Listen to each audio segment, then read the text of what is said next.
Welcome back, AP. Oh, man. I don't know about y'all, but I've needed this Saturday so bad. Oh, man. By the way, Lucas, this is not a cappuccino. It's a French press coffee, actually. And we're talking a little bit about the French today. So let's get after it, shall we?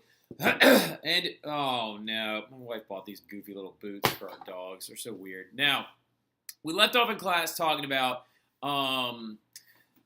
Prince Clemens von Metternich. Why is he like this, right? Like, why does he act this way, and why is he perpetrating these ideas of conservatism? Like, what's the appeal of him? What's his motivation, right? We talked about how he was born into the landholding class of German princes. He actually was one of the old princes that actually retained much more power than the Holy Roman Emperor himself.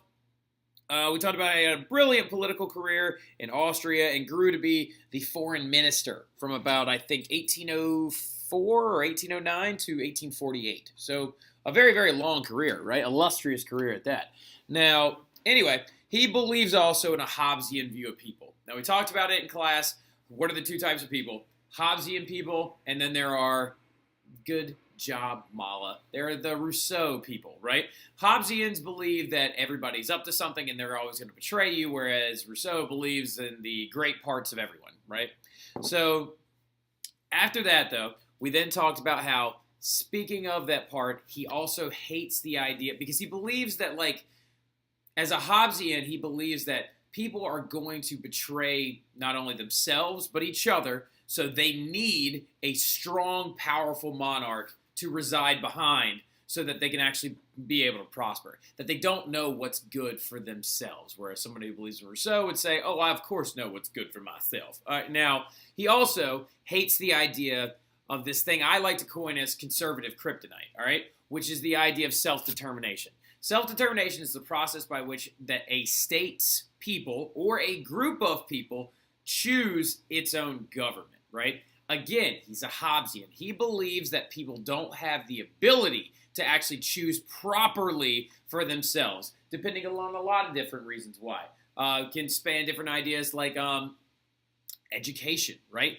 Wealth, access to education, like property rights, etc., etc., etc. Because in his mind, in Metternich's mind, for someone who has never owned property before, you don't even know what you want when it comes to owning property. You understand what I'm saying? For someone who has never been wealthy, you don't understand what it's like to actually want to keep that wealth, right? Et cetera, et cetera, et cetera. So Metternich is the model of the conservative class, right? We did our big spectrum on the board. We went conservative, classical liberal, socialist, right?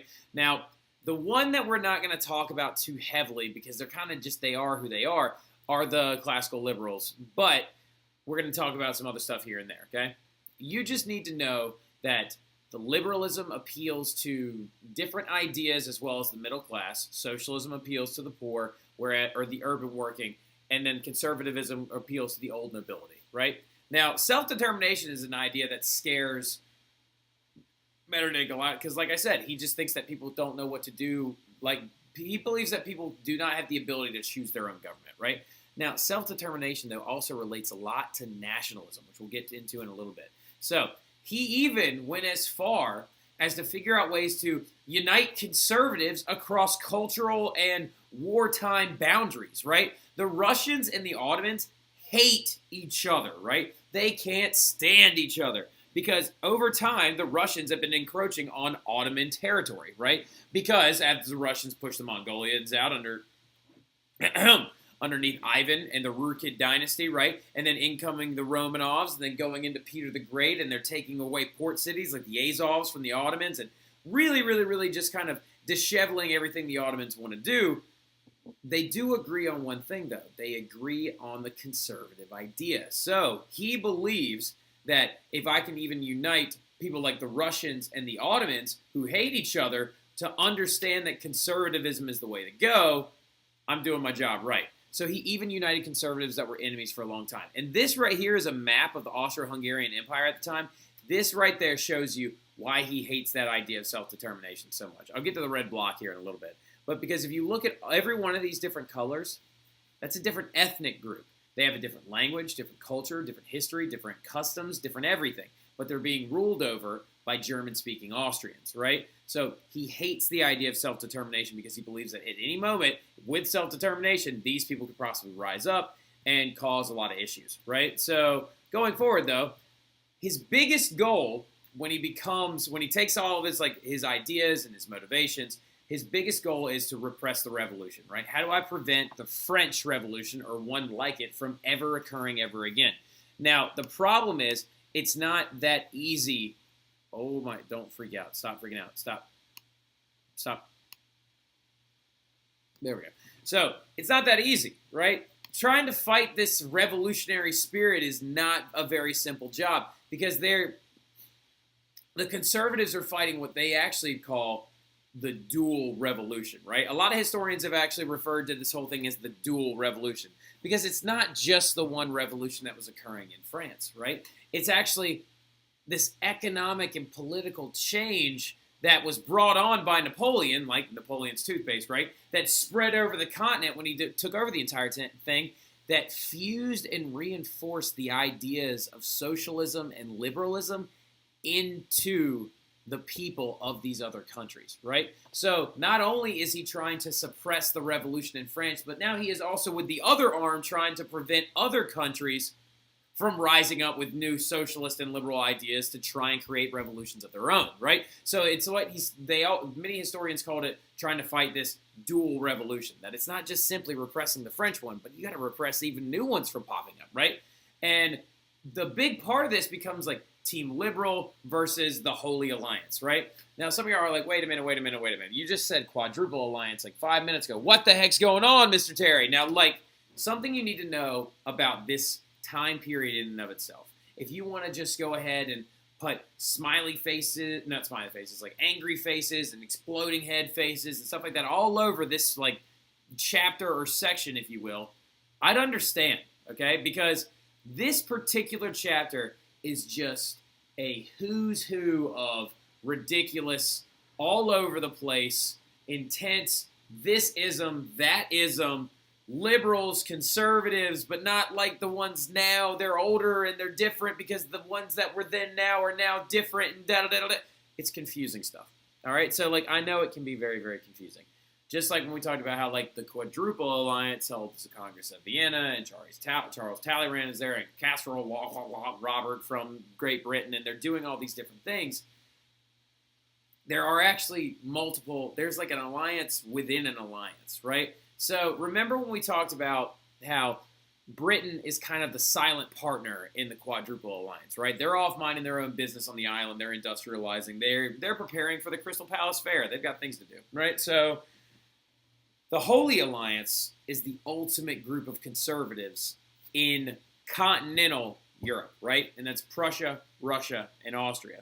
They coined them the Holy Alliance because they are religiously conservative, even though, ironically enough, every single one of them has a different faith.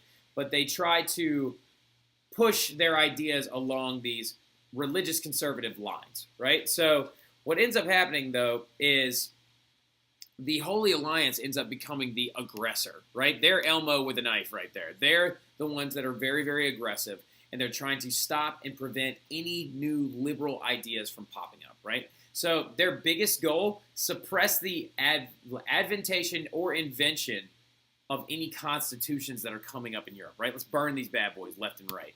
So the good example of, like you can kind of like jot a good little description of it down underneath this thing, but a great example of the Holy Alliance versus these liberal ideas, right? Fighting this dual revolution, as we talked about, is it wasn't just in France, right? There were two separate revolts that popped up during this time period. One happened in Spain. The other one happened in the Kingdom of the Two Sicilies. That includes current day, it's not Sardinia, I think it's Malta. So it includes mostly the lower end of Sicily, right? And then Spain. What they had there were massive revolts in these two areas. And during these revolts, they actually got all the way to their government centers, and they had constitutions written that would be bringing in liberally elected legislative bodies and giving people basic rights before the law and preventing the establishment of an absolute monarchy, right? So what Metternich does is he commands the French army of the Restoration France, the new Bourbon Restoration France army, to go take out the revolts in Spain. And then he, with the Austrian army, storms into Italy, in the southern part of Italy, and destroys their ideas and revokes these constitutions and has them burned, right? So, like, this is an example of that Holy Alliance trying to destroy any ideas of subversive, like, ideas and thoughts spreading all over Europe from ever happening again, right? So, continuing forward, though, he even goes as far as to create this thing called the Carlsbad Decrees, right? This is just like his idea of attacking even more ideas. So the Carlsbad Decrees was a document after the Congress of Vienna that reorganized the principalities, which was originally 90 of them, into 38 member states, right? So this is, of course, referring to the German Confederation, right? This is not Prussia. Sorry, jot that down somewhere. This is the German Confederation, right? So he reorganizes the German Confederation from originally 90 crazy all over little princely territories that he himself was once a part of into 38 member states. Now, this does backfire later because you basically made it easier for them to decide we want to be Germany. You know what I mean? Like, so he reorganizes them, but then he creates like a spy network within the German Confederation, right? Not within Prussia. Prussia's different, but within that big lump in the middle when we talked about it, like way back in the, like when we were right over, I think it was like over here. Yeah, there we go. So this big area right here in the middle, the German Confederation, all this light green right here, he reorganized those territories into 38 member states, right? Out of this original 90. But then he also creates this like spy network where they basically start trying to root out anything that seemed subversive, right? Any ideas that tried to like create any liberal or social agendas, they would be rooted out and destroyed. And like, so he, like the Carlsbad Decrees is an example of the Holy Alliance taking action yet again, right? Suppressing the ideas of liberalism and socialism, right? So that's Metternich. That's Barak von Metternich. That was just a picture that popped up on Google and I thought was really funny. So I thought, and also it's super ironic because it's like Metternich's the ultimate conservative and Obama's not. And so, however, just to give you a heads up, Metternich's reach is not ultimate, right? So he can't stop everything. Some of the big examples include Latin America, right? Latin America during this time period under, like, do you remember these names? Toussaint Louverture, Simon Bolivar, and Jose de San Martin. Like, do you remember when we would talk about those guys your freshman year? Yeah, those were going on during this time period. And Metternich had no chance at stopping those liberal revolutions in the Latin American territories of Haiti and South America, right? So that's a big loss for him, but in the same sense, could he have really stopped it in the first place? No. But liberalism is spreading even past the boundaries of the Atlantic.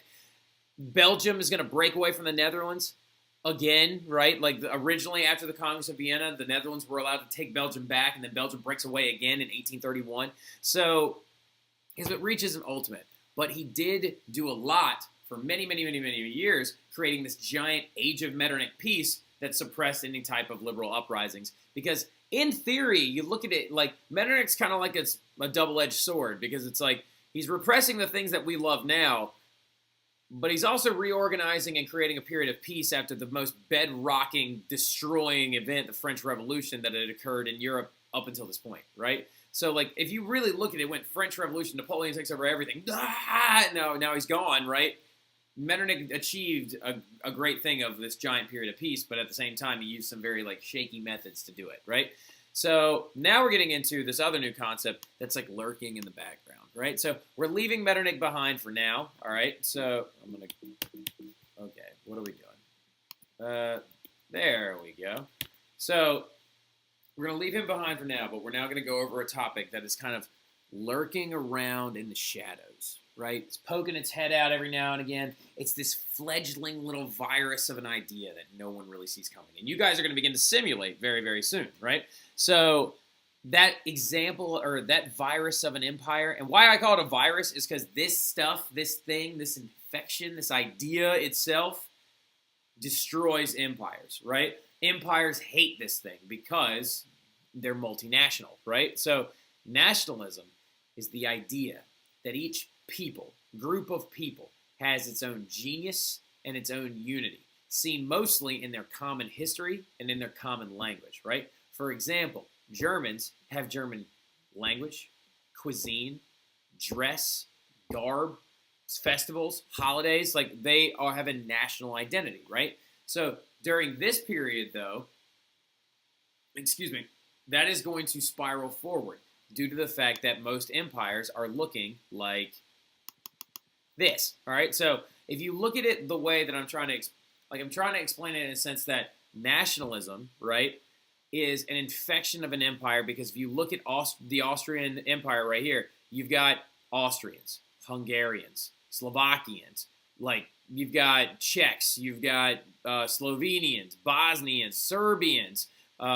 You've got people over here in Transylvania that are still Hungarian, but they don't even live in the Hungarian territory. So, like, during this era, nationalism begins to kind of grow and grow and grow, unchecked by any type of medication that Metternich could ever even give it, right? So they end up looking forward and having a desire for an independent state. Not just like the Hungary inside the Austrian Empire. They want Hungary, the country, right? So these ideas are beginning to grow, though, because there were too few states and too many ethnic groups, right? If you really, really look at Europe in a nutshell during this time period, you had like, what, 5, 6 major countries, major states, including the Austrians, the Prussians, the Russians, the French, the British, maybe Spanish, excuse me, etc.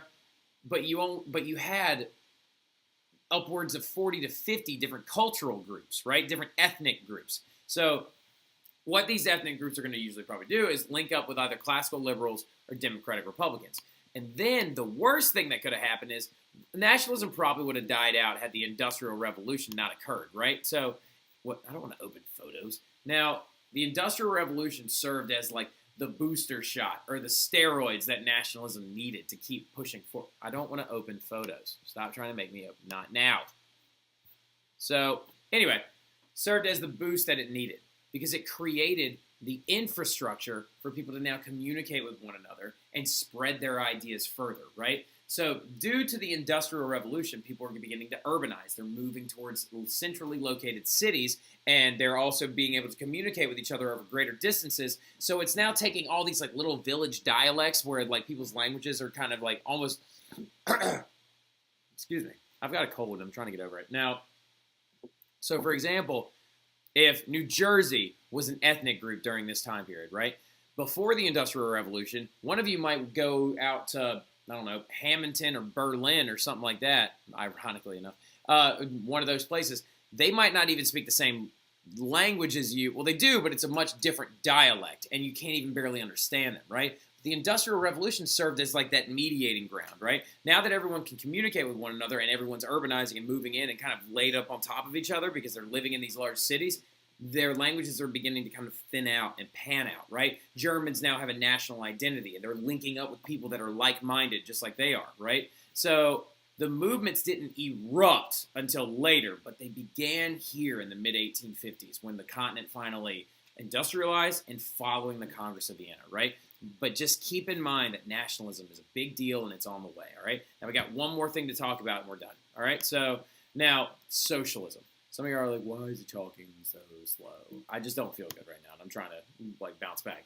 Now, socialism, we've already thrown it up on the board, so you don't need to write things you already know, all right? So, but what socialism is, if you want an exact definition because you feel like a little bit confused, I figured I'd throw it on here.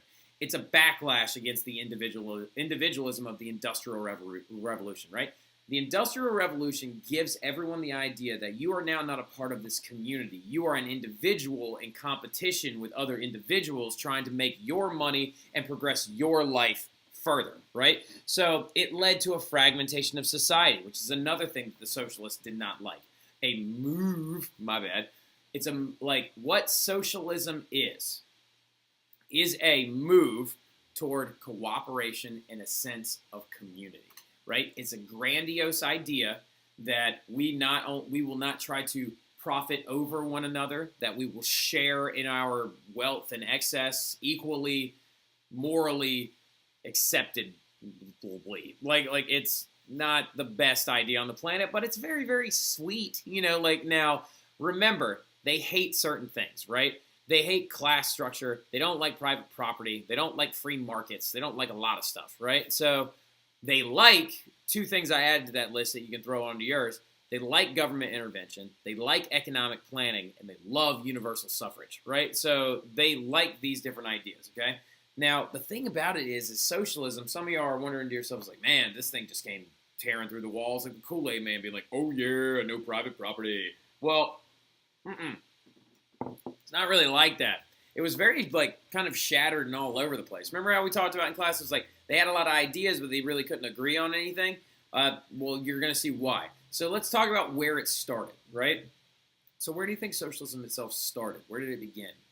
Well, for those of you who said Russia, I'm sorry, you've been like leading this whole wrong life your entire time. It actually started in France. All right, so France is going to create this idea of utopian socialism, right? The FUS, the French utopian socialist model, okay? Now, a lot of historians refer to it as utopian socialist because, as we all know, utopians are not tangible and never going to be achieved, so a lot of people have called them French utopian socialists, right? So this thing is going to grow out of the French Revolution. Remember the bread of equality? Remember when we talked about that? Remember of like following during the Reign of Terror and following the death of Louis when no one was allowed to buy pastries anymore because they were too proud, so they just took all the flour they had and mixed it together and created this bread that was kind of like brown, and it was just like the bread of equality, right? So like that's an example of French utopian socialism. This idea that was born out of the fear of individualism and laissez-faire competition, right?